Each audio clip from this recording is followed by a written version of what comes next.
Before we begin, I need you to understand something. This isn't a story about soda. This is a story about how a cocaine-laced brain tonic invented by a morphine addict became the most recognized symbol on Earth, present in every country except two, served 1.9 billion times every single day.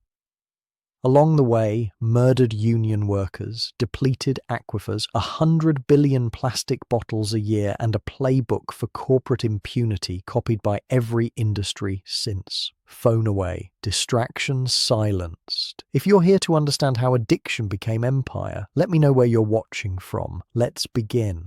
In the spring of 1865, as the Civil War ground toward its bloody conclusion, a Confederate lieutenant colonel named John Stith Pemberton took a saber wound at the Battle of Columbus in Georgia, one of the final engagements of that terrible conflict. The wound itself would heal, but its treatment would define the rest of his life, and unknowingly the lives of billions who came after. Like hundreds of thousands of other Civil War veterans on both sides, Pemberton was given morphine for the pain.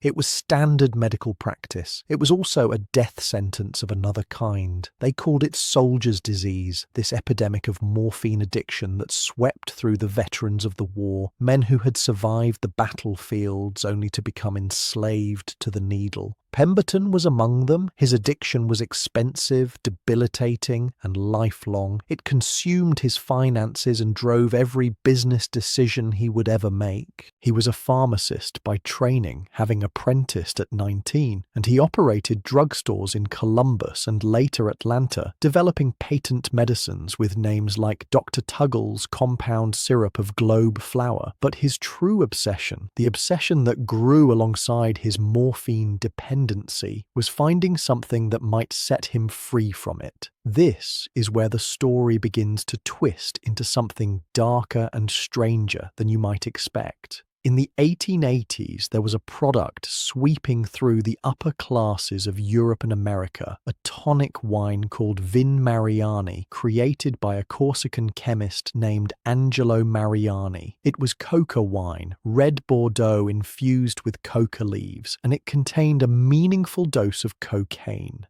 The endorsements read like a roster of the age's most powerful figures. Pope Leo III, who awarded Mariani a Vatican gold medal and lent his face to advertisements. Queen Victoria, Thomas Edison, Ulysses S. Grant, who reportedly sipped it while writing his memoirs as he died of throat cancer. Vin Mariani was marketed as a cure for everything from fatigue to depression to impotence, and Pemberton, desperate and addicted, saw an opportunity. In 1885, he created his own version, French wine coca. He marketed it explicitly as a cure for morphine addiction, among other ailments. Think about that for a moment. A morphine addict selling cocaine to cure morphine addiction. This is not metaphor. This is literal history. French wine coca was Pemberton's attempt to escape one drug by selling another, and for a brief moment it seemed to be working. Sales were promising, but then Atlanta and Fulton County passed local prohibition legislation in 1886. Pemberton's coca wine, which contained alcohol, was suddenly illegal to sell. So he did what any desperate entrepreneur would do. He reformulated. He kept the coca leaves. He kept the cola nuts, which provided caffeine. He replaced the wine with sugar syrup and carbonated water. He called this new concoction Coca-Cola and marketed it as the ideal temperance drink.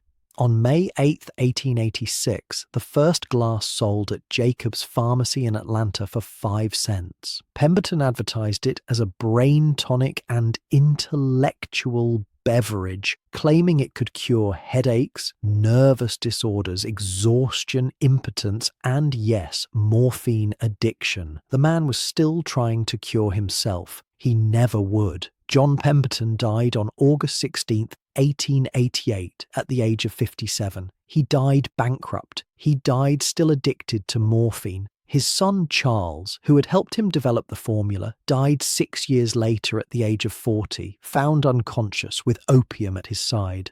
Pemberton's wife reportedly lived out the rest of her days as a pauper. The inventor of the most successful beverage in human history left behind nothing but a recipe and a trail of tragedy. But here is what most people do not know. what the company would prefer you not think too deeply about. The original Coca-Cola contained real, significant amounts of cocaine. This was not a trace amount. This was not an accident. Pemberton's recipe called for 5 ounces of coca leaf per gallon of syrup, which delivered approximately 9 milligrams of cocaine per glass. For context, a recreational line of cocaine is typically between 50 and 75 milligrams, so this was not enough to send you into euphoria, but it was absolutely a meaningful psychoactive dose, enough to notice, enough to feel a lift, a brightening, a desire for another glass. The formula also included cola nut extract for caffeine, sugar syrup, citric acid, lime juice, vanilla, nutmeg, cinnamon, coriander, and a proprietary blend of essential oils including orange, lemon, and neroli. But make no mistake, the active ingredients, the ingredients that made people come back for more, were cocaine and caffeine, 2 stimulants in a glass, sold over the counter, marketed to respectable middle-class Americans. And here is something even fewer people know. Coca-Cola still uses coca leaves today.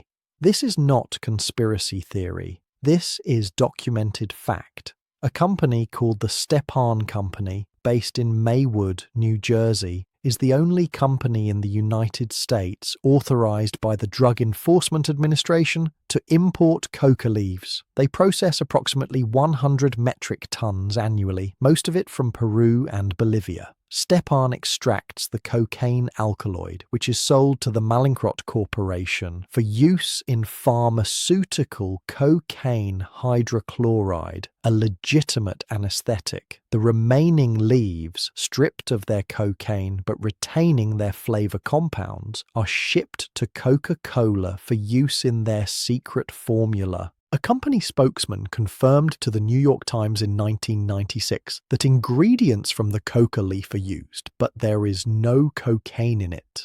The world's most wholesome beverage, the one served at children's birthday parties and church picnics, still contains extract from the same plant that produces cocaine. The coca leaf never left. They just removed the part that could get you arrested. Pemberton never saw what his invention would become. By the time he died, he had already sold off most of his interest in the company piece by piece to fund his addiction and his medical treatments. The man who would transform Coca-Cola from a local Atlanta curiosity into a national and then global empire was named Asa Griggs Candler, and the story of how he acquired the company is one of the murkier chapters in American business history. Candler was an Atlanta pharmacist who began purchasing rights to Coca-Cola in April 1888, while Pemberton was still alive, but clearly dying.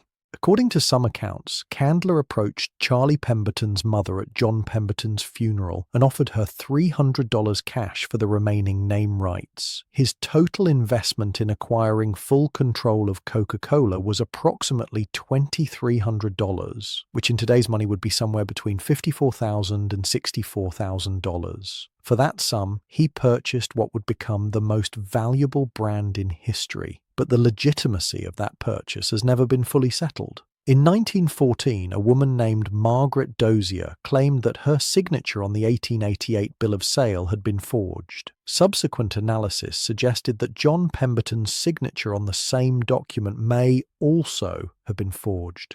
Whether Candler engaged in outright fraud or simply aggressive deal-making with a dying addict and his desperate family, the result was the same. By 1891, he had complete control of Coca-Cola, and the Pemberton family had nothing. Candler was a different kind of businessman than Pemberton. Where Pemberton was a chemist and an addict, Candler was a marketer and an empire builder. He pioneered techniques that would define American advertising for the next century. He distributed free sample coupons, one of the first coupon marketing campaigns in history. He contracted with the actress Hilda Clark for one of the first celebrity endorsements. He plastered the Coca-Cola logo on everything he could find: calendars, clocks, fans, urns, store awnings, streetcar placards. By 1895, he could announce that Coca-Cola was sold in every state and territory of the United States. And in 1899, Candler made a decision that seemed foolish at the time,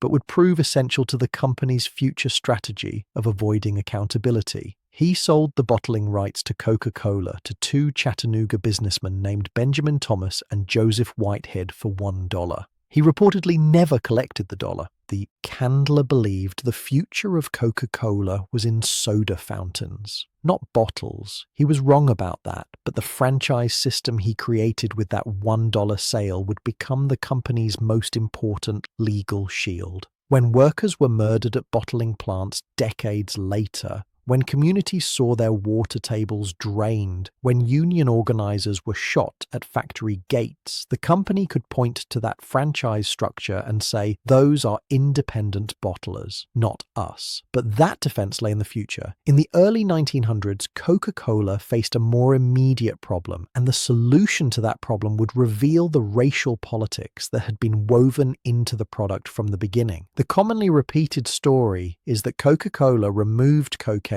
from its formula in 1903. This is technically true, but deeply misleading. The removal of cocaine was not a single event, but a gradual process that began in the early 1890s and was not completed until 1929. By 1891, Candler had reduced the cocaine content to 1/10 of Pemberton's original amount. By 1902, only 1/400th of a grain per ounce remained, barely a trace. In 1903, the company switched from fresh coca leaves to spent leaves, those that had already had their cocaine extracted. But trace amounts of cocaine alkaloids remained in the formula until 1929. When extraction technology was finally perfected. So why was the cocaine removed? The official story involves concerns about public health and the emerging understanding that cocaine was addictive. There is some truth to this, but the timing tells a different story, a story about race and fear and the ugliest currents in American society. In 1899, Coca-Cola began serious bottling operations. Before that, the drink was available primarily at soda fountains, which in the Jim Crow South were segregated spaces. White customers sat at white soda fountains. Black Americans were largely excluded. But a bottle changed everything. Anyone with a nickel could buy a bottle of Coca-Cola, no soda fountain required, no white-only establishment to navigate. For the first time, the drink became widely available to Black Americans, and almost immediately, the newspapers began publishing stories about what they called the Negro cocaine menace. The 1901 Atlanta Constitution warned that soft drinks could unconsciously cultivate drug habits among Black people.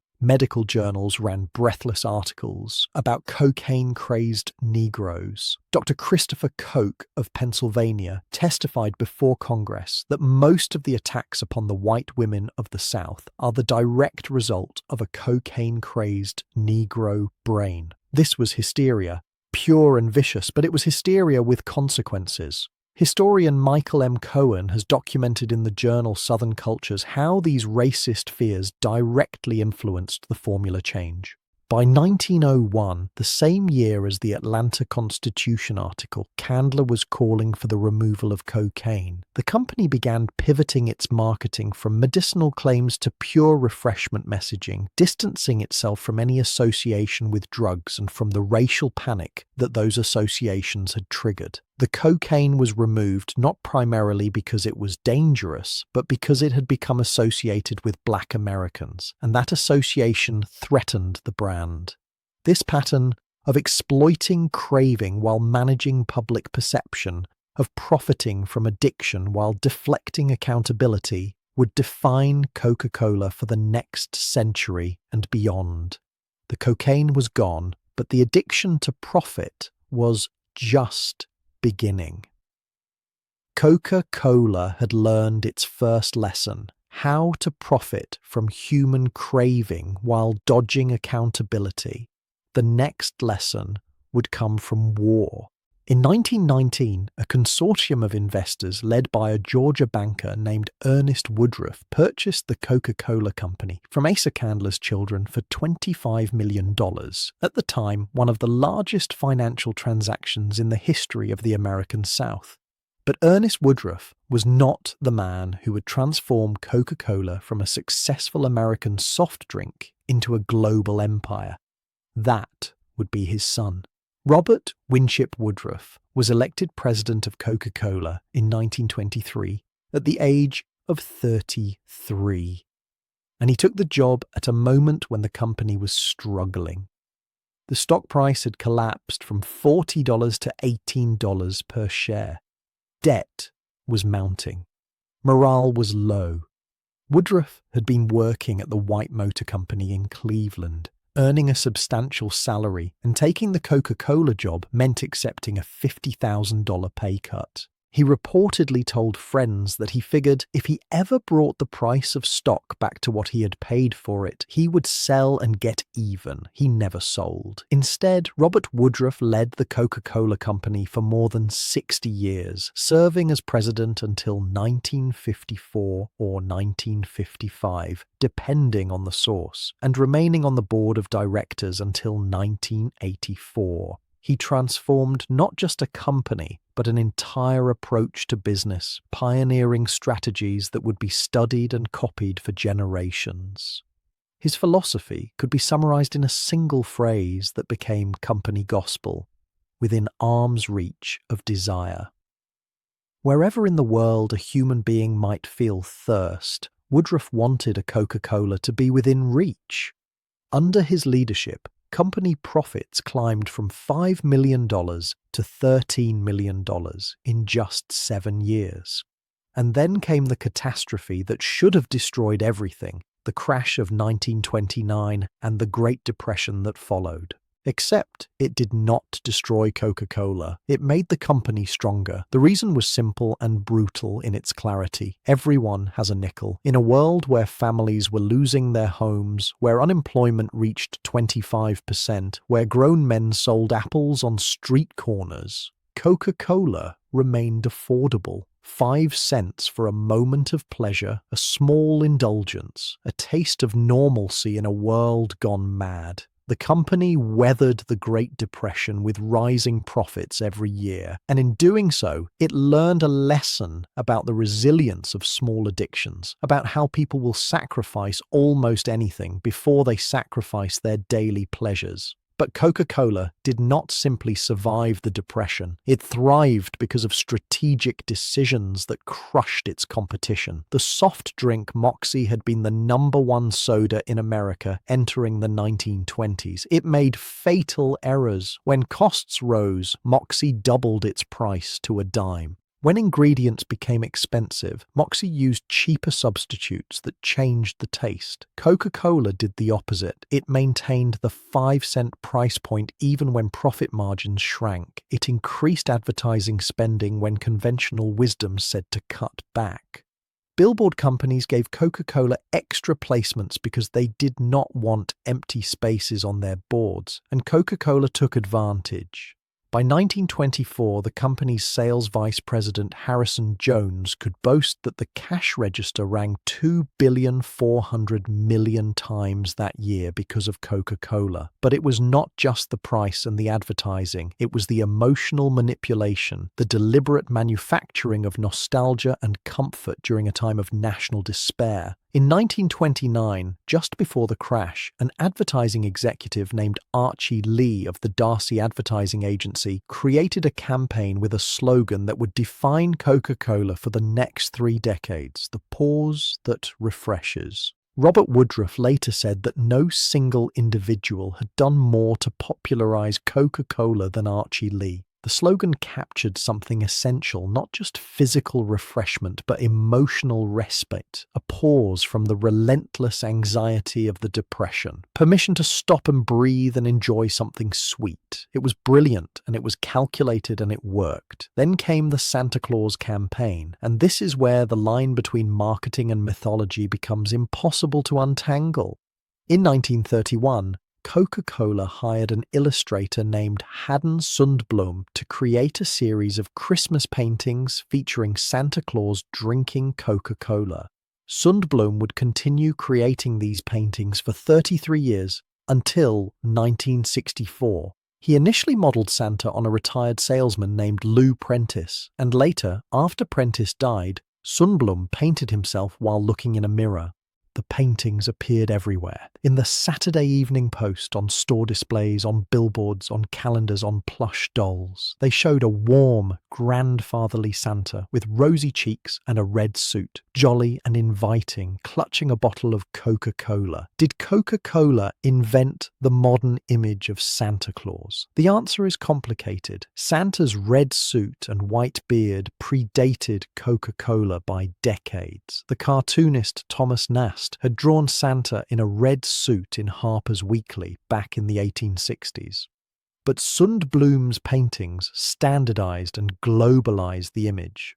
Before Coca-Cola, Santa Claus appeared in many different forms in many different cultures. After Coca-Cola, there was one Santa, and he looked like Haddon Sundblom's creation. The company itself acknowledges playing a big role in shaping the jolly character we know today. They did not invent Santa, but they branded him. During the same period, Coca-Cola also commissioned Norman Rockwell, perhaps the most beloved illustrator in American history, to create 6 original paintings for the company between 1928 and 1935. The most famous, The Barefoot Boy from 1931, became the most popular Coca-Cola calendar ever produced, with approximately 2 million copies distributed. Rockwell was the only artist ever allowed to keep his signature visible on Coca-Cola advertising material. 3 of his 6 Coca-Cola paintings remain missing to this day, each valued at approximately $500,000. This was the genius of Coca-Cola in the Depression era, the weaponization of emotion, the deliberate association of a caffeinated sugar water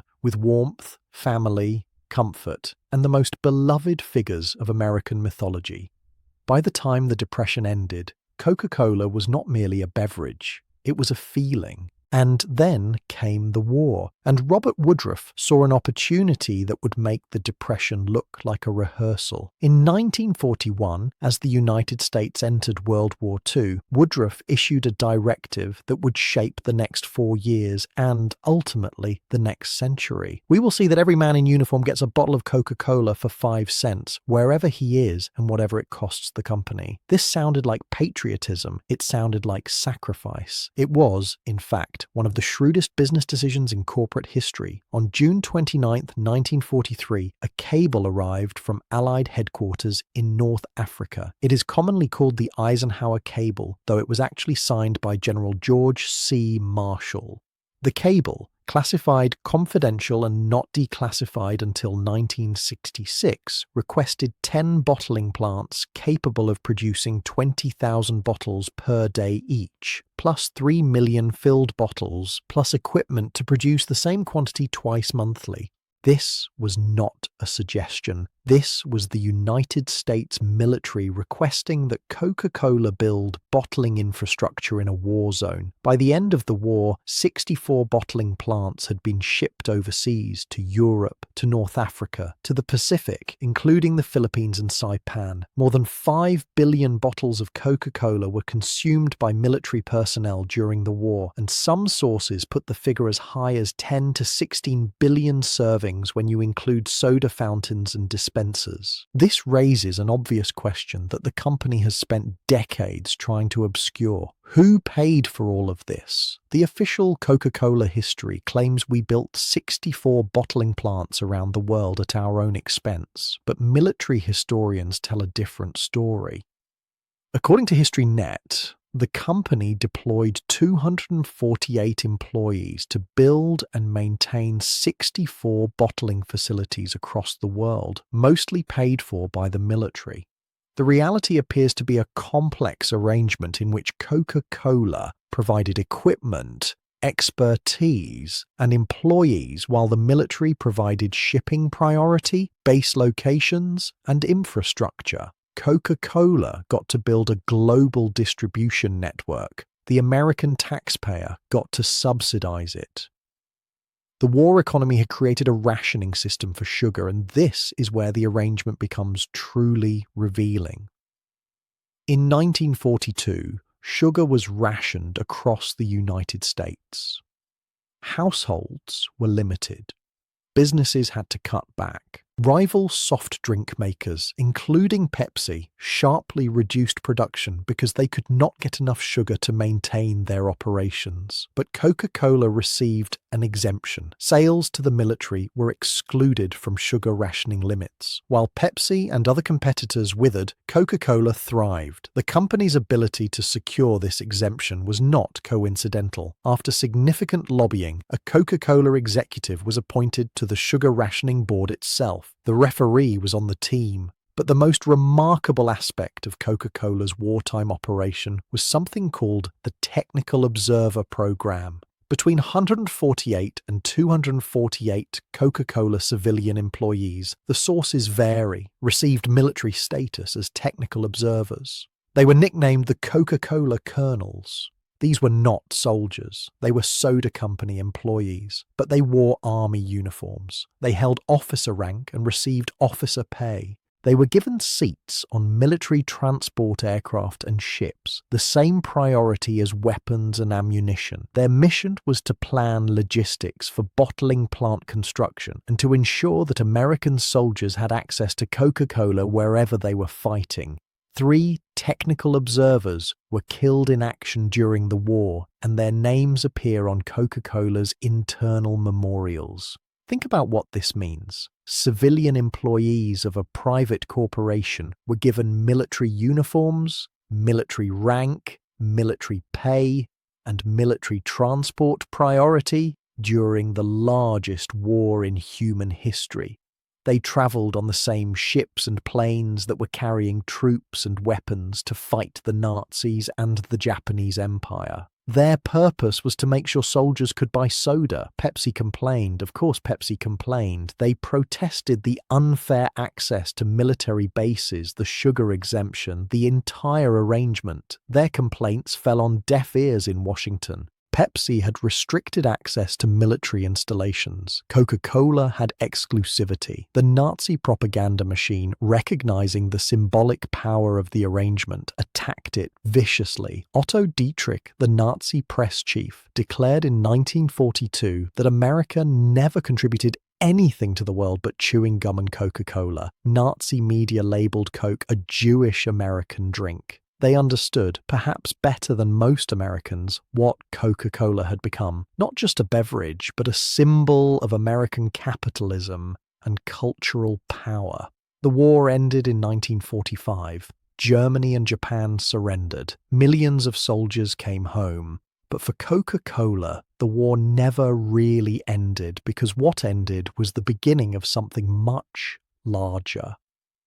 11 million American veterans returned home with what the company's internal documents describe as a lifelong attachment to Coca-Cola. These were men who had drunk Coke in North Africa and Italy, in France and Germany, in the Philippines and Okinawa. For them, Coca-Cola tasted like home, like safety, like survival. A war correspondent wrote at the time that if anyone were to ask us what we are fighting for, we think half of us would answer the right to buy Coca-Cola again. And it was not just the American veterans. Local populations across Europe, North Africa, and the Pacific had been introduced to Coca-Cola for the first time.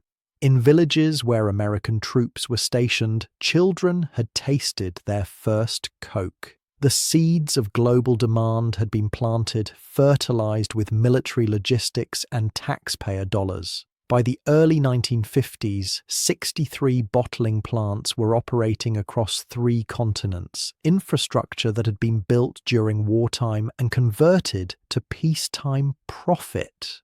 The war ended, but for Coca-Cola, the conquest was just beginning. 64 bottling plants.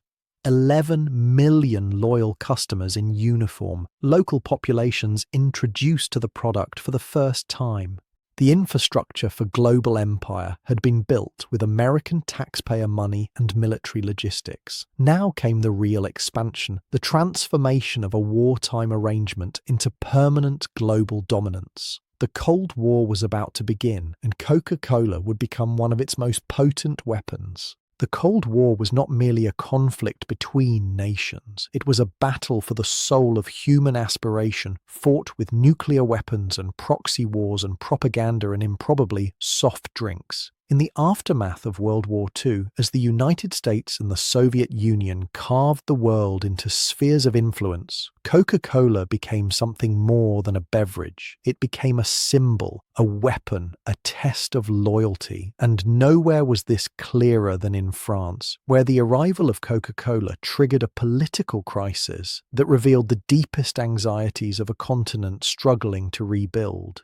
In 1949, the French Communist Party coined a term that would echo through decades of debate about American cultural imperialism: Coca-colonization. This was not a fringe movement making this accusation. The Communist Party was the largest party in the French National Assembly, representing 25% of the population. They saw in Coca-Cola not refreshment, but conquest, not commerce, but colonialism in liquid form. The French Finance Ministry lodged formal objections, arguing that Coca-Cola operations would bring no capital to help French recovery, while profits would be drained back to the parent company in the United States. Communist officials warned that the Coca-Cola distribution system could double as an espionage network for American intelligence. In the National Assembly, a communist deputy rose to demand of the health minister whether he was going to permit the poisoning of French men and women by this toxic American drink being sold on the grand boulevards of Paris. In Vienna, the communist newspaper ran a headline that captured the paranoid atmosphere of the moment.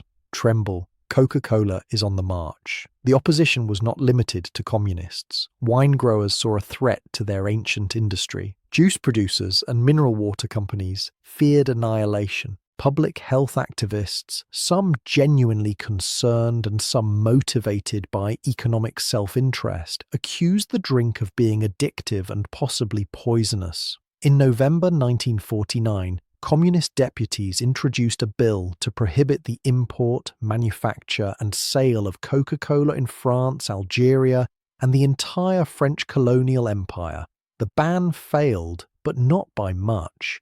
The National Assembly voted 366 to 202 to pass a compromise measure giving the health minister power to ban beverages containing certain vegetal products. A provision with no real enforcement teeth but symbolic weight. Coca-Cola's response was not diplomatic. James Farley, chairman of the Coca-Cola Export Corporation, issued a statement dripping with wounded patriotism and implied threat. He declared that Coca-Cola was not injurious to the health of the American soldiers who liberated France from the Nazis, and that General Lafayette would think this decision was small reward for French-American friendship. He added, ominously, that this might be the straw to break the back of the camel hauling billions of American dollars to France. The threat was not subtle, and it was not empty. The United States State Department made clear that it was considering raising tariffs on French wine in retaliation for the Coca-Cola restrictions. France, still dependent on American economic aid through the Marshall Plan, was in no position to resist indefinitely. In 1952, France granted Coca-Cola a bottling license. Yet a poll taken in 1953 showed that 61% of the French population did not like the beverage. They drank it anyway, eventually, because that is what empire means, the power to make your preferences universal. To this day, per capita, Coca-Cola consumption in France remains lower than in almost all other Western European nations, a quiet statistical rebellion against a battle lost 7 decades ago. But while Coca-Cola was fighting for the soul of France, it was also reckoning with a more troubling chapter of its history, one that had unfolded in Nazi Germany and that the company has never fully confronted. The story of Fanta is usually told as a tale of wartime improvisation, of scrappy German employees keeping the business alive under impossible circumstances. The truth is more complicated and more disturbing. Coca-Cola entered Germany in 1929 under the leadership of a man named Max Keith, who built the company's entire German infrastructure from nothing. Keith was a remarkable salesman who somehow convinced a country with centuries of alcoholic traditions to start drinking soda.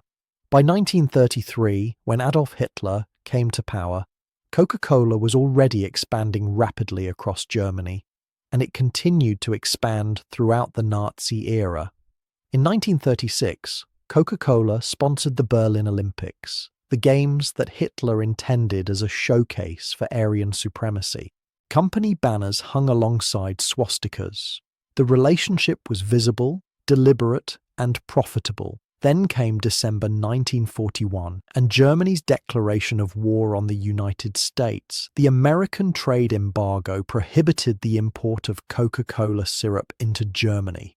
Keith faced a crisis. Without syrup, he could not make Coca-Cola. Without a product, the German government might nationalize his factories. He needed an alternative, something that could be made from local ingredients.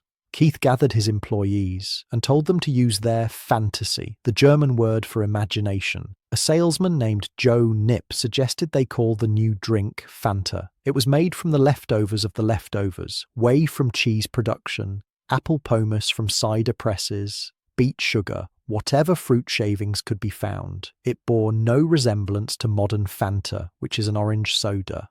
Wartime Fanta was brownish, vaguely sweet, and frequently used not as a beverage, but as a cooking ingredient, a sweetener for soups and stews in a country suffering from severe sugar rationing. By 1943, 3 million cases had been sold in Germany. The business survived. But what exactly had Max Keith done to ensure that survival? The evidence is contradictory, and how you interpret it may depend on how much moral ambiguity you are willing to accept. At the 10th anniversary party of Coca-Cola GmbH in 1939, Keith reportedly ordered a mass Sieg Heil salute from the assembled employees. Contemporary accounts describe him bellowing his Nazi party loyalty to the rafters. The meeting allegedly concluded with a ceremonial pledge to Coca-Cola and a resounding threefold Sieg Heil to Hitler.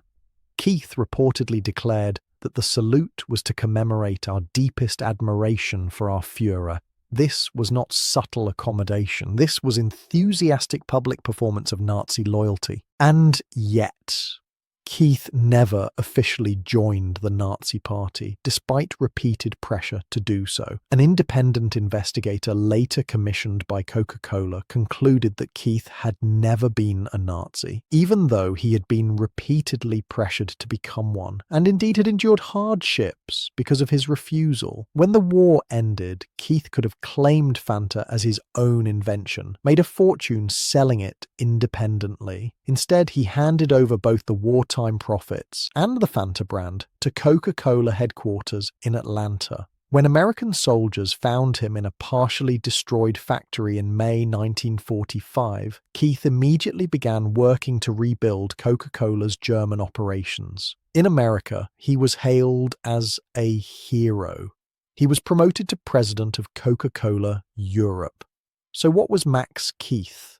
A Nazi collaborator who performed Sieg Heil salutes and kept the company profitable throughout Hitler's reign? Or a pragmatic businessman who did what he had to do to survive while never truly embracing the ideology? The answer is probably both, which is precisely the kind of moral complexity that corporations prefer to avoid discussing. In 2015, Coca-Cola released a 75th anniversary edition of Fanta in Germany with what they called the authentic original wartime flavor, and a television advertisement promising to bring back the feeling of the good old times. The backlash was immediate and fierce. Many interpreted the good old times as a reference to Nazi-era Germany. Coca-Cola apologized, claiming they had only meant to evoke nostalgia for the simpler ingredients of the past, perhaps. Or perhaps the company had simply forgotten, or never fully understood what that era actually meant. While Coca-Cola was navigating the complexities of its Nazi past and fighting off French communists, another front in the Cola Wars was opening in the most unlikely place, the Soviet Union. Marshal Georgy Zhukov was one of the greatest military commanders of the 20th century. He had led the defense of Stalingrad, commanded the Soviet forces that captured Berlin, and accepted Germany's unconditional surrender. He was a hero of the Soviet Union, a man whose reputation was beyond question. He also really liked Coca-Cola. During his meetings with General Dwight Eisenhower in the immediate aftermath of the war, Zhukov had developed a taste for the American soft drink. But publicly consuming a symbol of American capitalism was politically dangerous in Stalin's Soviet Union. Zhukov could face accusations of Western sympathies, of ideological contamination, so he found a solution. Through General Mark W. Clark, Zhukov requested a special version of Coca-Cola, one with no coloring so that it would be clear like vodka and could be consumed without anyone knowing what it was. The request went all the way to President Harry Truman, who approved it. A chemist named Mladin Zarubika reformulated Coca-Cola, removing the caramel coloring that gave it its distinctive brown hue. The bottles were topped with white caps bearing a red star. They were delivered to Zhukov disguised as military supplies. The most decorated Soviet general of World War II drank Coca-Cola in secret from bottles designed to look like something else. This is what the Cold War was, a world so divided that even a soft drink had to be smuggled and disguised. Pepsi saw an opening that Coca-Cola had missed. In 1959, Vice President Richard Nixon traveled to Moscow for the American National Exhibition, a showcase of American consumer goods designed to demonstrate the superiority of capitalism to the Soviet people. The exhibition included a model American kitchen, and it was there that Nixon engaged in the famous kitchen debate with Soviet Premier Nikita Khrushchev, a spontaneous argument about the merits of their respective systems. What is less famous is what happened next. Donald Kendall, the head of Pepsi's international division, had begged Nixon beforehand. "I have to get a Pepsi in Khrushchev's hand." Nixon obliged, steering Khrushchev to the Pepsi booth. Photographs of the Soviet leader drinking Pepsi circled the globe.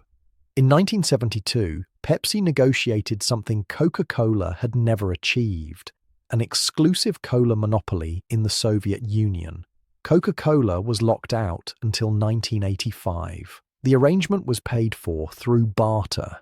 Pepsi concentrate was exchanged for the exclusive rights to distribute Stolichnaya vodka in the United States. When vodka sales collapsed after the Soviet invasion of Afghanistan triggered American consumer boycotts, Pepsi negotiated an even more extraordinary deal. In 1989, the Soviet Union traded 17 submarines, a cruiser, a frigate, and a destroyer to Pepsi in exchange for continued cola supplies.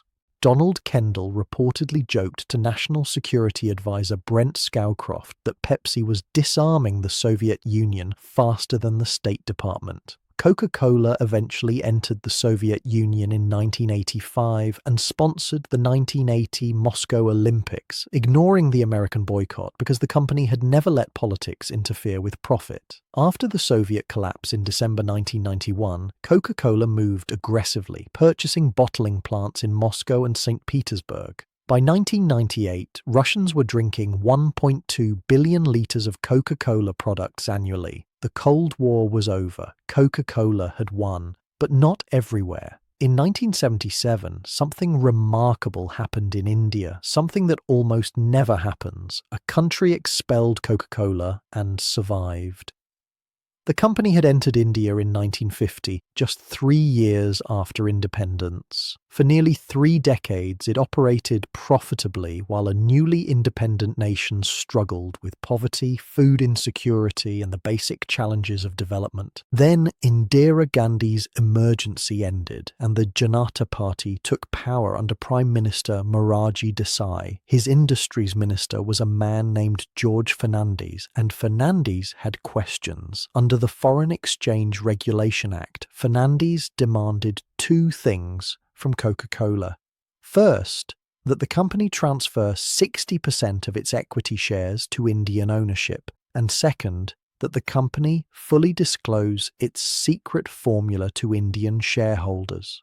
The first demand Coca-Cola was willing to consider. The second was non-negotiable. The formula was the company's most closely guarded secret, the foundation of its mystique and its competitive advantage. Rather than reveal it, Coca-Cola chose to leave India entirely, along with IBM, Mobil, Kodak, and 54 other American companies that refused to comply with the new regulations. Fernandez was unapologetic. He later said that when he chucked out Coca-Cola in 1977, he made the point that only 10% of India's villages had safe drinking water, whereas Coke had reached every village. His question was simple: do we really need Coke? During the 16 years of Coca-Cola's absence, the Indian market did not collapse. A government-created cola called 77, or Satatar in Hindi, failed commercially because it was too sweet and lacked carbonation. But a private company called Parley Group launched a cola called Thumbs Up, and by the early 1990s, it had captured 80% of the Indian cola market. India had proven that life without Coca-Cola was possible.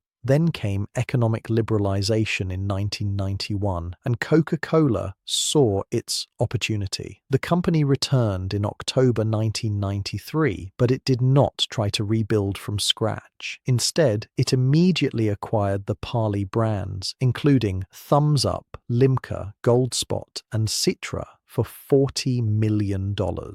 In a single transaction, Coca-Cola gained approximately 50% of the Indian market. The resistance had been real. The victory had been temporary. Today, Thumbs Up remains India's #1 cola brand, but it is owned by Coca-Cola, which controls approximately 60% of the Indian market. The company lost 16 years but won the century. The story repeated with variations across the Middle East. For years, Coca-Cola had avoided entering Israel, and the Anti-Defamation League accused the company of bowing to the Arab League boycott, which targeted any company that did business with the Jewish state. Coca-Cola denied this, but also could not explain why countries with smaller markets and less infrastructure had received franchises while Israel had not. In 1966, the company finally granted an Israeli franchise to Abraham Feinberg, a Manhattan banker and prominent supporter of Israel.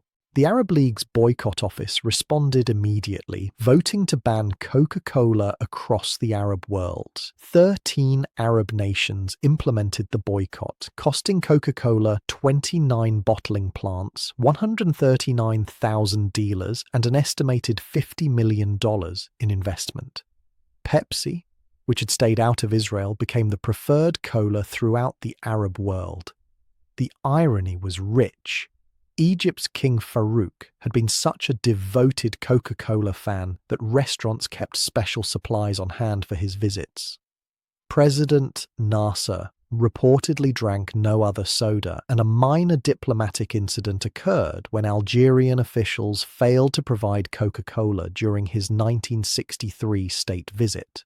But politics trumped preference. Coca-Cola returned to Egypt in 1977, agreeing to invest $10 million in agricultural and factory infrastructure. The boycott officially lasted about 25 years, from 1966 to 1991, though enforcement was inconsistent throughout. By 1990, Coca-Cola operated in 200 countries. It had survived Nazi Germany by creating Fanta. It had survived French resistance through American diplomatic pressure. It had survived the Cold War by waiting out the Soviets. It had survived Arab boycotts by outlasting them. It had been expelled from India and returned stronger than before. The infrastructure built during World War II had become a permanent global empire. The brand was recognized by 94% of the world's population. The name Coca-Cola was the second most universally understood term on Earth after OK, but the cost of empire was about to become visible in ways the company could not control and could not spin. Not in boardrooms or diplomatic cables or trade negotiations, in the bodies of union workers shot at factory gates, in the dried wells of Indian villages, in the 100 billion plastic bottles produced every year, choking the oceans and poisoning the soil. The conquest was complete. The reckoning was about to begin. On December 5th, 1996, at approximately 8:30 in the morning, a man named Isidro Segundo Gil arrived at the Carepa Coca-Cola bottling plant in northern Colombia. He was a union leader, a member of Sinaltrainal, the Sindicato Nacional de Trabajadores de la Industria de Alimentos, Colombia's national food industry workers' union. That day was supposed to be the beginning of negotiations between the union and the company. Gil never made it inside. At the plant gate, members of a paramilitary squad opened fire. They shot him 10 times. He died there, at the entrance to his workplace, on the day he was supposed to sit down and negotiate for better conditions for his fellow workers. Hours later, the same paramilitaries returned and burned down the union office. Isidro Segundo Gil was not the first union member killed at a Coca-Cola facility in Colombia, and he would not be the last. According to CETIM, a United Nations-affiliated non-governmental organization, 25 members of Sinaltrainal have been killed since 1986. Between 8 and 10 of those murders occurred at Coca-Cola bottling plants specifically. The names accumulate like a casualty list, from a war that most of the world has never heard of. Adolfo de Jesus Muñera López, killed in Barranquilla, with only one person ever convicted for his murder. Oscar Dario Soto Polo, murdered during contract negotiations at the Bucaramanga plant. Jose Avelino Chicano, killed in 1989 at the Pasto plant. These were not random acts of violence in a violent country. These were targeted assassinations of labor organizers at facilities that bore the Coca-Cola name. The allegations that emerged in court documents were staggering. According to witness testimony, the plant manager at Carepa, a man named Ariosto Milan Mosquera, allegedly claimed that he had given an order to the paramilitaries to carry out the task of destroying the union. A Miami businessman named Richard Kirby, who owned the bottling company Bebidas y Alimentos, allegedly stated that he would do anything necessary to kill and disappear workers that tried to join trade unions. Witnesses claimed that exchanges of money between personnel at Coca-Cola and the paramilitary agents were taking place on a regular basis. None of these allegations were ever proven in American courts. In 2001, Sinaltrainal and the United Steelworkers filed a lawsuit in Miami federal court seeking $500 million in damages under the Alien Tort Claims Act and the Torture Victims Protection Act. The case was dismissed in 2003 against the Coca-Cola company itself and in 2006 against the bottlers. The 11th Circuit Court of Appeals upheld the dismissal in 2009, ruling that the plaintiffs had failed to show facial plausibility of state action. This is a crucial legal distinction. The case was dismissed on procedural grounds, not because a court found the defendants innocent. The murders were real, the victims were dead, but under American law, Coca-Cola could not be held liable. The company's defense was simple and would become familiar. The bottlers operate completely independent of the Coca-Cola company. This was the franchise system working exactly as designed. The $1 sale of bottling rights back in 1899, the decision that seemed so trivial at the time, had created a legal structure that allowed the company to profit from facilities around the world while claiming no responsibility for what happened inside them. Critics pointed out the obvious contradiction.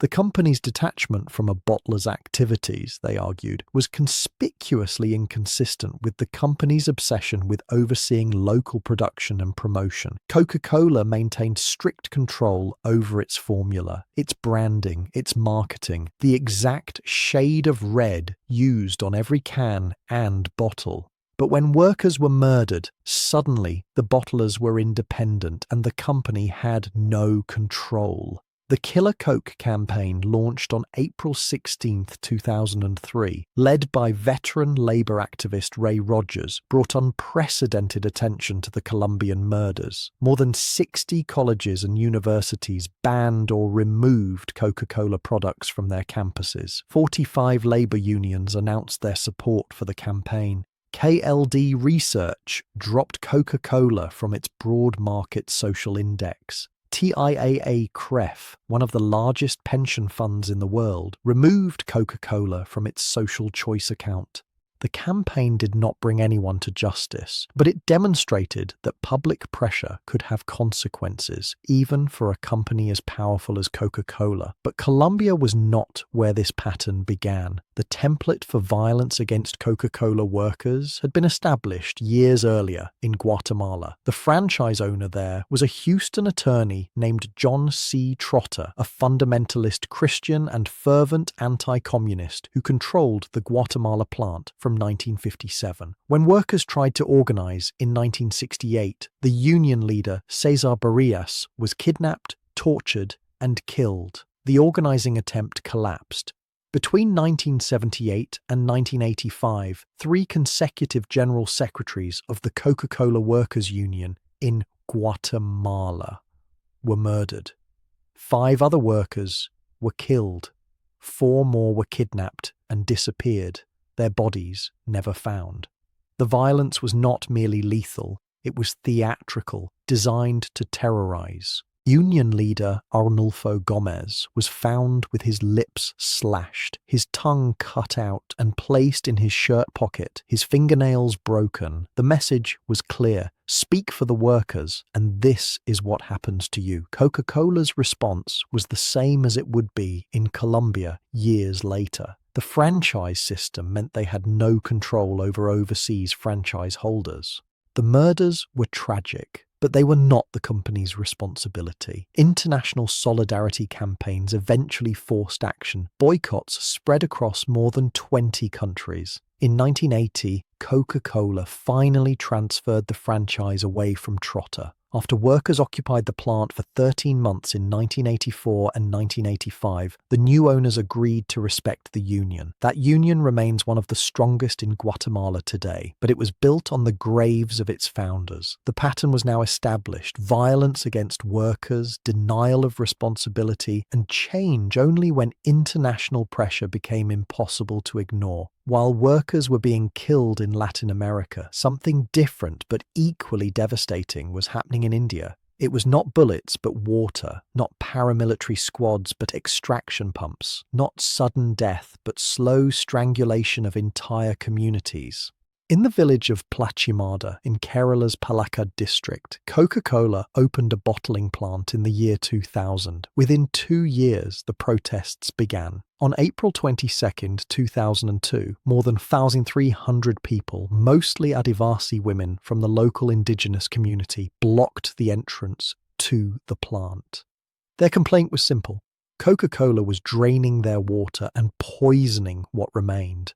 The numbers were stark. According to findings later confirmed by the Kerala High Court, the plant was extracting 500,000 litres of groundwater every single day, 500,000 litres pumped out of the earth beneath one of India's poorest communities to make soft drinks for sale across the country. The effects were catastrophic. Groundwater levels that had previously been accessible at 45 metres below the surface allegedly dropped to more than 100 metres. Wells that families had used for generations went dry.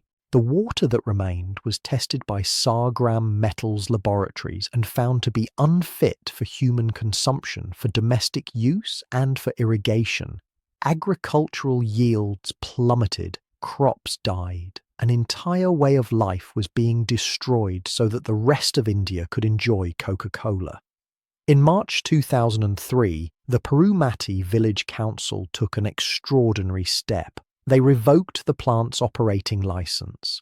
In December of that year, the Kerala High Court ruled that Coca-Cola's extraction of groundwater was illegal. The plant closed in 2004. A high-power committee assessed damages at 216.26 crores of rupees, approximately $48 million. As of 2018, not a single rupee of that compensation has been paid to the villagers whose lives were destroyed. The water crisis extended beyond the immediate extraction. A BBC investigation found that toxic sludge from the plant had been distributed to local farmers as fertilizer. Testing revealed the sludge was contaminated. the Kerala Pollution Control Board ordered Coca-Cola to stop distributing the waste and to recover material that had already been dispersed. But how do you recover poison that has already been spread across farmland? How do you uncontaminate soil? Plachimada was not an isolated incident. In Varanasi, in the state of Uttar Pradesh, a 2013 report by the Central Groundwater Authority found that the Coca-Cola plant in Mehdiganj had worsened water quality from safe to critical. Groundwater levels had fallen 7.95 metres in 11 years. 15 village council heads wrote letters directly blaming Coca-Cola for drought conditions in their communities. In Kaladera, in Rajasthan, the pattern was even more egregious. The government had already declared the area's groundwater overexploited before Coca-Cola opened a plant there in late 1999. Even a study funded by Coca-Cola itself acknowledged that the plant would continue to be one of the contributors to a worsening water situation. They built the plant anyway. They extracted the water anyway. Communities suffered anyway. The company's defense remained consistent. Local operations, local responsibility, nothing to do with Atlanta. While communities in India were losing their water and workers in Latin America were losing their lives, something subtler but equally insidious was happening in the United States. Coca-Cola was not just selling sugar water, it was buying science, corrupting research, and deploying tactics that public health experts would later compare to the tobacco industry's decades-long campaign to obscure the link between smoking and cancer. In August 2015, the New York Times revealed that Coca-Cola had secretly funded an organization called the Global Energy Balance Network, or GEBN, with $1.5 million. The purpose of GEBN was simple: shift the blame for the obesity epidemic away from sugar consumption and toward lack of exercise. The message was that Americans were fat not because they drank too much soda, but because they did not move enough. The solution was not to drink less Coca-Cola, but to exercise more. The academics who fronted GEBN received staggering sums. Stephen Blair of the University of South Carolina received between $3.5 and $4.4 million from Coca-Cola over the years. Gregory Hand of West Virginia University received $806,500. James Hill of the University of Colorado received $1 million specifically to establish GEBN. The website for this supposedly independent scientific organization was registered to Coca-Cola's headquarters in Atlanta. Internal documents obtained through Freedom of Information Act requests revealed the true purpose of the network. GEBN was intended as a weapon to change the conversation about obesity. Company documents described a growing war between the public health community and private industry. Coca-Cola aimed to portray GEBN as an honest broker in this war, despite the fact that the company controlled its funding, its executives, its website, and its mission statement. The corruption of science was systematic and measurable. A peer-reviewed analysis found that studies funded by Coca-Cola, PepsiCo, and the American Beverage Association were 5 times more likely to find no link between sugary drinks and weight gain than independent studies. Of 26 industry-funded studies examined, 100% cleared soda of responsibility for obesity. Of 34 independent studies on the same question, 33 found links between sugary beverages and weight gains, and the odds of this disparity occurring by chance are essentially zero. The science was being purchased, and the purchase science consistently reached conclusions favorable to the purchaser. The fallout, when it came, was swift. GEBN disbanded in November 2015, just 3 months after the Times expose. The University of Colorado returned the $1 million it had received to establish the network. Coca-Cola's chief science officer, Rona Applebaum, resigned. Gregory Hand was forced out as Dean of West Virginia University's School of Public Health. Professor Barry Popkin, a leading nutrition researcher, described the tactics as reminiscent of tactics used by the tobacco industry, which enlisted experts to become merchants of doubt. In 2017, a California nonprofit called the Praxis Project filed a lawsuit accusing Coca-Cola of running a campaign of disinformation comparable to tobacco companies. The comparison was apt. For decades, tobacco companies funded research designed to cast doubt on the link between smoking and lung cancer. They knew their product was deadly, and they paid scientists to pretend otherwise. Coca-Cola, facing mounting evidence that sugar-sweetened beverages contributed to obesity, diabetes, and heart disease, had adopted the same playbook: fund friendly researchers, create seemingly independent organizations, shift the conversation, manufacture doubt, delay regulation, protect profits. The pattern across 140 years of Coca-Cola's history had become unmistakable. A morphine addict sold cocaine to other addicts. When cocaine became problematic, the company removed it under cover of racist hysteria. When war came, the company built global infrastructure with military money while receiving sugar rations denied to competitors. When workers organized, they were murdered, and the company claimed the franchise system meant no responsibility. When communities lost their water, the company blamed local bottlers and refused to pay compensation. When science threatened profits, the company bought scientists and corrupted research. The defense was always the same: externalize costs, capture profits, deny responsibility. And now in the 21st century, that pattern had reached its ultimate expression: 100 billion plastic bottles per year. 6 consecutive years as the world's worst plastic polluter, promises made and then quietly abandoned. The evidence choking the world's oceans, washing up on every beach on every continent, breaking down into microplastics that have been found in human blood, in breast milk, in the placentas of unborn children. The cost of empire had always been real. It had been paid by morphine addicts and cocaine users, by soldiers drinking soda in foxholes, by union organizers shot at factory gates, by indigenous women watching their wells run dry, by children developing diabetes from drinks marketed directly to them. The company had simply become expert at ensuring that the cost was never visible on its balance sheet, never attributed to its brand, never allowed to interfere with the relentless global expansion of a caffeinated sugar water that 94% of the world's population could recognize on sight. Murdered workers in Colombia, dried wells in India, corrupted science in America. And through it all, the same defense: the franchise system meant no control. The bottlers were independent, the company could not be held responsible. Now the question was whether the pattern would continue, whether the cost would keep being externalized, whether the empire would keep growing regardless of the bodies and the water and the plastic left in its wake. Let us now reckon with the scale of what has been built. Coca-Cola operates in more than 200 countries and territories across the globe. There are only 2 places on Earth where you cannot buy a Coca-Cola: North Korea and Cuba. Every other nation, every other territory, every other corner of this planet has been reached. 94% of the world's population recognizes the Coca-Cola brand. The words Coca-Cola are the second most universally understood term in any language, surpassed only by the word okay. Think about what that means.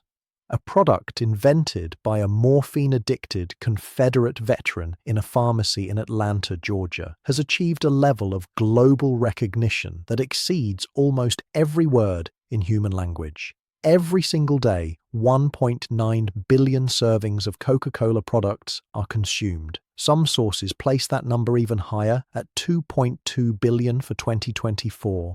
That is more than 10,000 soft drinks consumed every second of every minute of every hour of every day. In Mexico, the average person consumes between 634 and 745 servings per year, nearly 2 bottles every single day for every man, woman, and child in the country.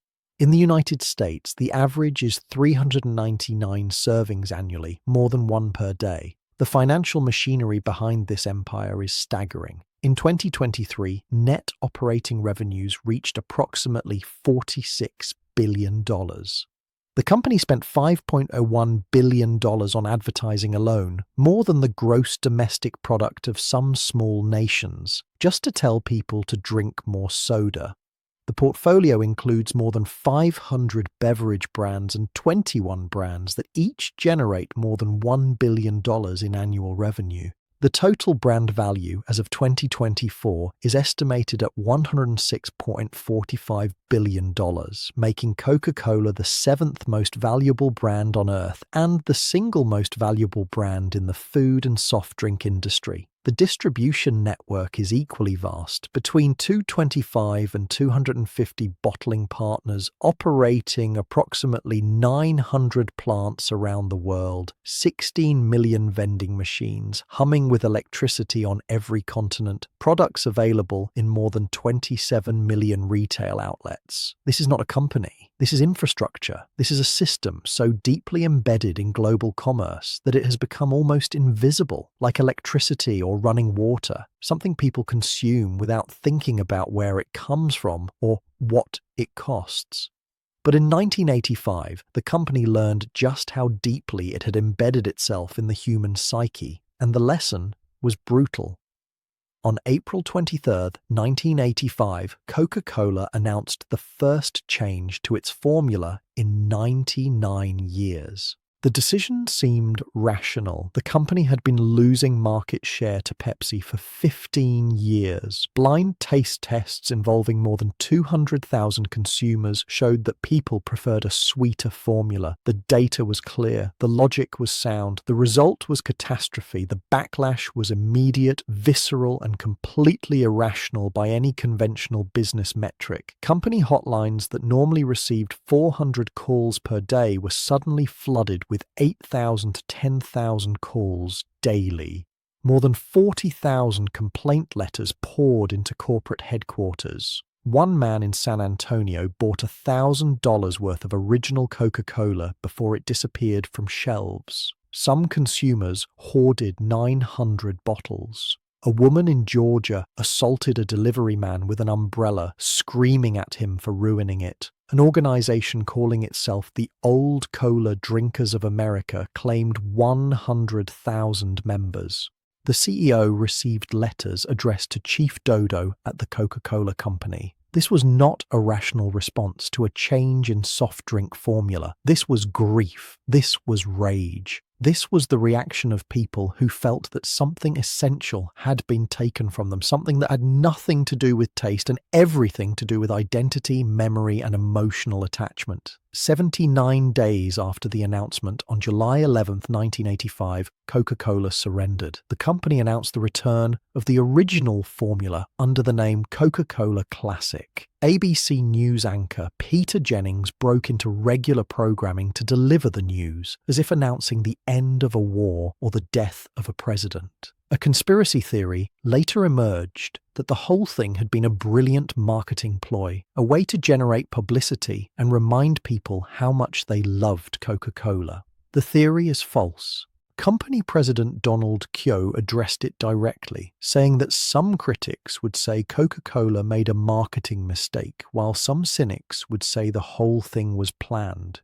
The truth, he said, was that they were not that dumb, and they were not that smart. The real lesson was more profound. Emotional attachment to a brand can override rational preference. 200,000 people said they preferred the new formula in blind taste tests. Those same people, when they knew what they were drinking, rejected it completely. Coca-Cola was not selling taste. It was selling feeling. It was selling memory. It was selling identity. And the company never forgot that lesson. But while Coca-Cola was learning about the depths of consumer attachment, it was also creating a crisis that would define its legacy in the 21st century. plastic. The numbers are almost incomprehensible. Coca-Cola produces approximately 100 billion single-use plastic bottles every single year. That is 100 billion bottles produced in a single year by a single company. The Break Free from Plastic Coalition conducts an annual brand audit, collecting and cataloguing plastic waste from beaches, waterways, and communities around the world. In 2023, they counted 33,820 pieces of Coca-Cola branded plastic waste across 40 countries. This was the highest amount ever recorded for any brand, more than the next two top polluters combined. For 6 consecutive years, Coca-Cola has been identified as the world's worst plastic polluter. A study published in the journal Science Advances found that Coca-Cola is responsible for 11% of all branded plastic pollution globally. One company, one product line, 11% of all the plastic waste that can be traced to its source. The company produces approximately 3 million metric tons of plastic packaging every year, and most of it ends up in landfills, in rivers, in oceans, breaking down into microplastics that have been found in human blood, in breast milk, in the placentas of unborn children. In 2018, Coca-Cola made a series of ambitious promises under a campaign called World Without Waste. The company pledged to use 50% recycled materials in its packaging by 2030. It pledged to make 100% of its packaging recyclable by 2025. It pledged that 25% of its packaging would be reusable by 2030. These were bold commitments, widely publicized, designed to position Coca-Cola as a leader in environmental responsibility. In December 2024, the company quietly revised those goals. The reuse target was dropped entirely. The recycled materials target was reduced from 50% by 2030 to 30 to 35% by 2035. 5 years later, and significantly less ambitious, the collection goal was reduced from its original target to 70 to 75% by 2035. Most remarkably, the original web pages containing the 2022 pledges were deleted from the company's website. When activists and journalists tried to access them, they found only 404 error messages. The promises had literally been erased. Oceana, the Ocean Conservation Organization, called the changes short-sighted, irresponsible, and worthy of widespread condemnation. Break Free from Plastic described the revision as a masterclass in greenwashing. In October 2024, Los Angeles County filed a lawsuit against Coca-Cola and PepsiCo, accusing them of misleading consumers about the recyclability of their products. The county alleged that the company's marketing created the false impression that their bottles were being recycled when in fact most ended up as waste. How does a company maintain its position while breaking its promises and poisoning the planet? The answer is political power. Coca-Cola spent $4.89 million on federal lobbying in 2010 and $4.55 million in 2022. But federal lobbying is only part of the picture. The real battles are fought at the state and local level, where soda taxes and other public health measures threaten profits. In California, between 2017 and 2018, the soda industry spent $10.6 million on lobbying. Coca-Cola, Pepsi, and the American Beverage Association poured $8.9 million into a ballot measure that would have required a 2/3 majority for any local tax increase. Facing the threat of this measure, California lawmakers agreed to ban local soda taxes until January 2031. The beverage industry got what it wanted, more than a decade of protection from local public health initiatives. 9 out of 10 California state legislators had received campaign contributions from the beverage industry. In Brazil, every single legislator serving on committees relevant to beverage regulation had received contributions from Coca-Cola-related companies. The company has successfully resisted or overturned sugar taxes in Florida, New York, and Washington state. The context for these political battles is medical. A 12-ounce can of Coca-Cola contains 39 grams of sugar, the equivalent of approximately 10 teaspoons. Research from Harvard has found that consuming 1 to 2 cans of sugary beverages daily increases the risk of type 2 diabetes by 26%. The health costs of sugar-sweetened beverage consumption are estimated in the billions of dollars annually. But those costs are externalized, paid by individuals and healthcare systems, while the profits flow to Atlanta. So what does 140 years of history reveal? The pattern is consistent across every era. From 1886 to 1903, the company sold literal cocaine at approximately 9 milligrams per serving, marketing it as a brain tonic and cure for morphine addiction. When cocaine became problematic, they removed it gradually, using racist hysteria about Black Americans as cover for the transition.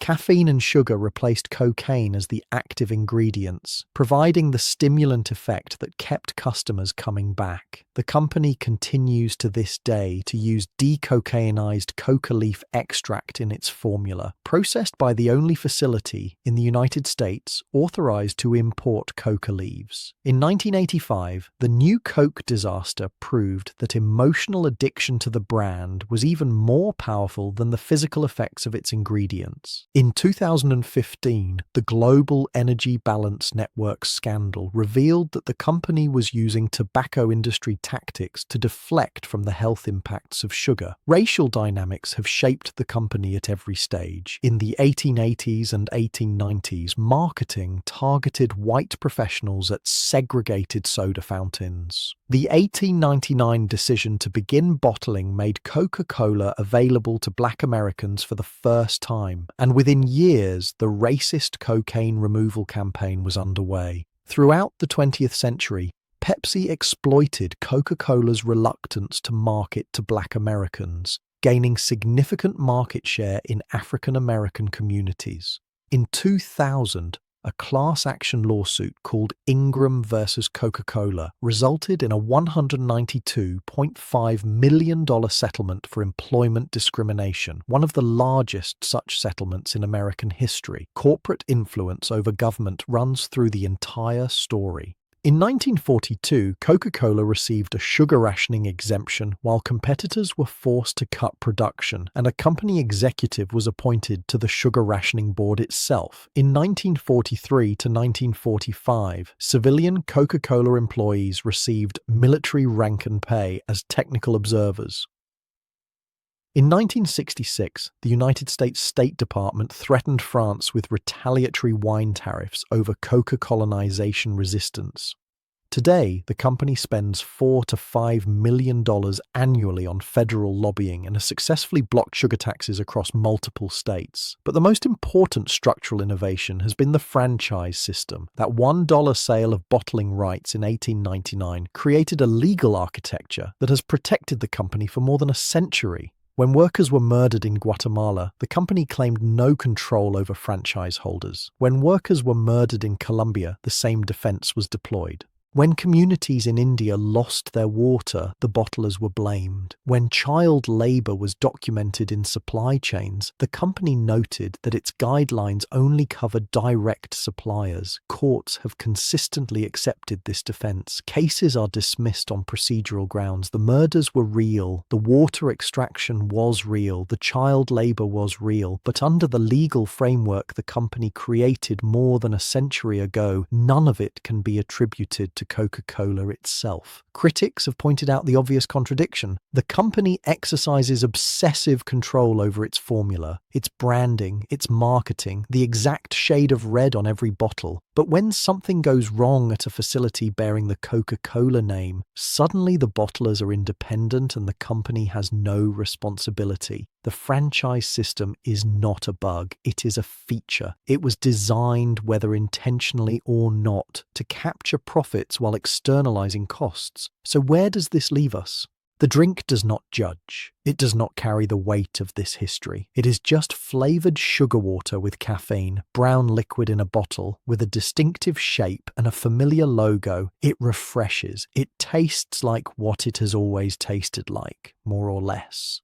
Children drink it at birthday parties, families share it at holiday meals. It is ubiquitous, unremarkable, part of the background of modern life. But we carry the weight. 140 years of history. The morphine-addicted inventor who died broke. The cocaine removed under cover of racist panic. The empire built on military infrastructure and taxpayer money. The union workers shot at factory gates. The villages drained of their water. The scientists paid to lie. The 100 billion plastic bottles produced every year, breaking down into particles that are now inside our bodies. This history is not abstract.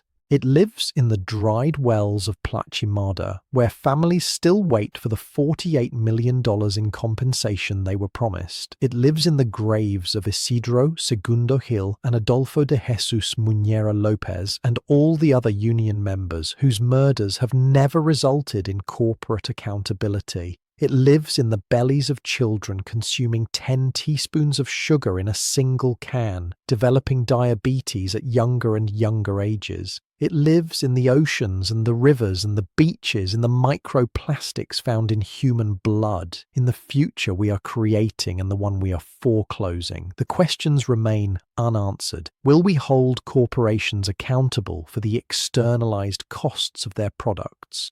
Or will we continue to let them privatize profits while socializing harms? Will we recognize the franchise system for what it is, a legal shield against responsibility, and demand that companies be held liable for what happens under their brand? Will we require compensation for communities damaged by extraction, or will we accept that some places and some people are simply sacrifice zones? Will we remember the cost, or will we continue drinking without thinking? The company is not evil. That framing is too simple and too comforting. Evil implies intention, malevolence, a choice to do wrong. Coca-Cola is something more dangerous than evil. It is a system optimized for profit, operating according to the logic of its own structure, producing predictable outcomes without anyone having to make explicitly evil decisions. The franchise system protects the company automatically. The lobbying machine operates according to established procedures. The marketing targets children because children are profitable customers. No one has to decide to be evil. The system does what systems do. It perpetuates itself and grows. And systems without accountability produce predictable outcomes. The story of Coca-Cola is ultimately a story about how corporations decide what is acceptable and what is profitable, and how those decisions are shaped not by ethics or evidence, but by legal structure and political power. It is a story about how we have allowed a system to develop, in which harm can be caused on a global scale without anyone being held responsible. It is a story about the gap between brand and reality, between the feeling we are sold and the cost we do not see. The drink will survive. It always has. Through wars and boycotts, through scandals and revelations, through a century of criticism and a century of profits, Coca-Cola has endured. It adapts, it evolves, it spreads. The company weathered the Great Depression and World War II and the Cold War and the New Coke disaster and the Killer Coke campaign and the obesity epidemic and the plastic crisis. It will weather whatever comes next. The brand is too valuable, the distribution too vast, the emotional attachment too deep. People have been drinking Coca-Cola for 140 years, and they will probably be drinking it for another 140 years, and the plastic from those bottles will still be in the environment for centuries after that. But the question that remains is not about the drink, it is about us, about what kind of consumers we choose to be, about what we demand from the systems that serve us, about whether we will accept the externalized costs of cheap pleasure or whether we will insist on a full accounting, about whether we will remember this history or whether we will swallow it down with the next cold sip. The drink is just a drink, a brown liquid with a sweet taste and a familiar logo. But the empire was always about power, the power to shape taste and manufacture desire, the power to influence governments and evade accountability, the power to extract resources and leave communities to bear the cost. The power to tell a story about refreshment and happiness, while the real story, the story of addiction and exploitation and environmental destruction, remains hidden in plain sight. You know this story now. You have heard the names of the dead. You have seen the numbers. You have traced the pattern from a morphine addict in Atlanta to an empire that spans the globe. The question is what you will do with this knowledge. The question is whether knowing will change anything at all. The drink does not care. It never has. It simply waits, cold and sweet, for the next hand to reach for it. That hand might be yours, and if it is, you will now know what you are holding. 140 years of history in a single bottle. The cost invisible but real. The empire vast and growing still.